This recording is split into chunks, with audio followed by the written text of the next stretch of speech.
Welcome, everybody. Hope you had a great holiday weekend. If you had one, we are kicking off December with a very thick and meaty show from the standpoint of policy.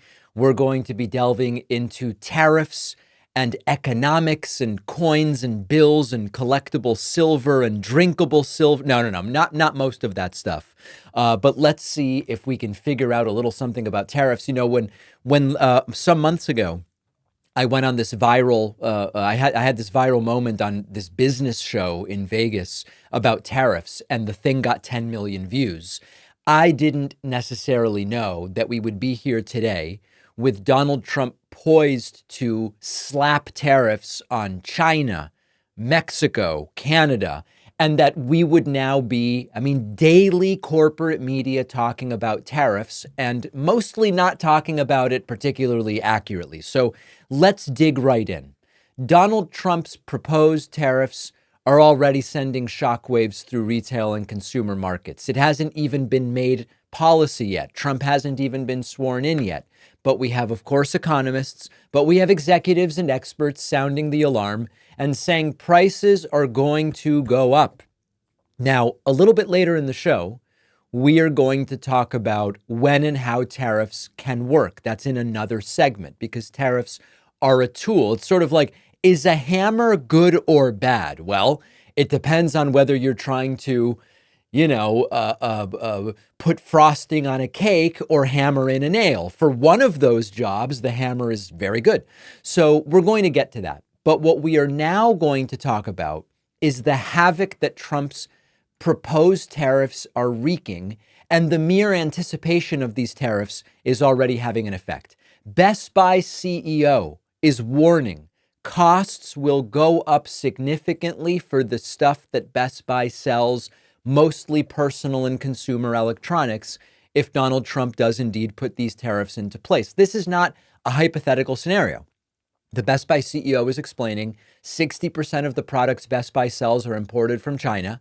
There is no domestic manufacturing safety net for things like laptops or smartphones and gaming consoles. It's 40 years of establishing these supply chains without building this stuff in the United States. And the lack of a domestic alternative for these products is a critical part of figuring out when tariffs could work versus when tariffs are simply going to cost the average consumer more money. Now, Best Buy is calling it a, quote, fluid situation.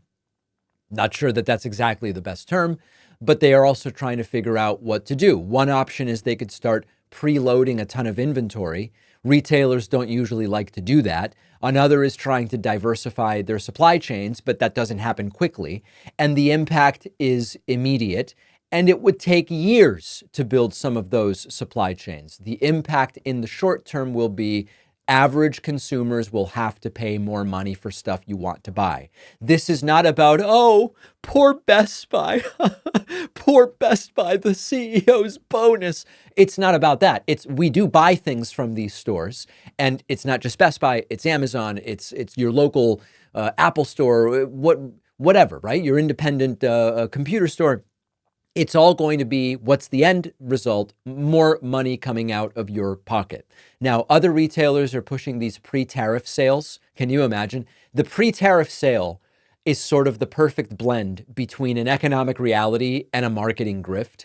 What the pre-tariff sale that we've been seeing during Black Friday and Thanksgiving is essentially invoking the fear of future price surges to get people to buy stuff right now. The message is buy now and avoid the future higher prices. And over the Black Friday weekend, there were shower head companies, furniture companies saying buy before the tariffs. And of course, the problem is that this can go too far and just become an excuse to raise prices now.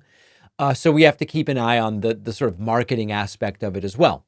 Now, Trump's goal with tariffs is to punish other countries, China, Canada, Mexico, and to encourage domestic production and domestic job creation. But the reality is that it doesn't work that way in many of these industries. If you look at the electronics industry, they are not going to suddenly sprout a US factory overnight where they can make smartphones and Sega Genesis or Super Nintendo, whatever the latest thing is now.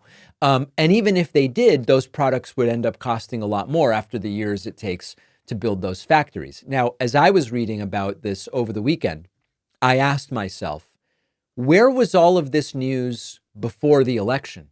Because retailers and trade groups knew exactly what Trump's proposed tariffs were going to mean for their businesses and their customers, yet they mostly stayed quiet when voters could still decide, whereas they could have been saying, hey, Americans, the real world consequences of these tariff proposals from Trump is that everything is going to be really expensive. Instead, now they're going, yeah, it's going to get expensive, but it's too late. People already voted.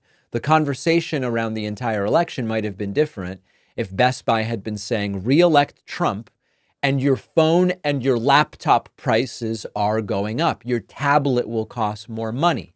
This also opens up the door for political and consumer backlash, because there are shoppers getting turned off by these overtly politicized sales tactics, while others are kind of waking up to the fact that they are merely pawns in a trade policy game. They are the least important actors when Trump says A and Best Buy says B. Now, one caveat here. Trump's tariffs aren't guaranteed. We have to remember Trump does promise lots of things he doesn't ultimately do. And there are some economists who are suggesting maybe Trump is only talking about tariffs to get a better negotiating position for trade deals. Maybe, but for now, we have to assume that Trump will do what he says that he will do. And tragically, the problem, again, for the average consumer, that's who I care about, even if the tariffs don't materialize after all of this, the narrative that they've created will allow companies to quietly keep raising prices under the guise of market conditions and forthcoming tariffs. The corporations win either way. The consumers lose either way. So now with that kind of landscape explored a little bit, I want to dig into tariffs in some real detail. Not all men's underwear is the same. With traditional underwear, the sticking and the rubbing are something many of us know all too well. But our sponsor, Sheath Underwear, puts it to an end once and for all. Sheath Underwear is ultralight and breathable. You can barely tell it's there. But importantly, Sheath is uniquely designed with 2 pouches in the front that separate everything out, giving you an extra confidence boost throughout the day. Air can flow in between, keeping things dry and comfortable all day. No more sweating and sticking. Sheath underwear is the type of thing that's hard to fully appreciate until you've tried it.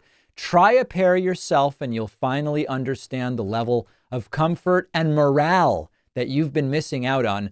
They come in a bunch of different designs. They have something for everybody. The quality is amazing, super long lasting, unlike the underwear you currently use, which you might have to replace every 6 months. Sheath is giving my audience 20% off with the code PACMAN. Go to sheathunderwear.com/PACMAN. The link is down below.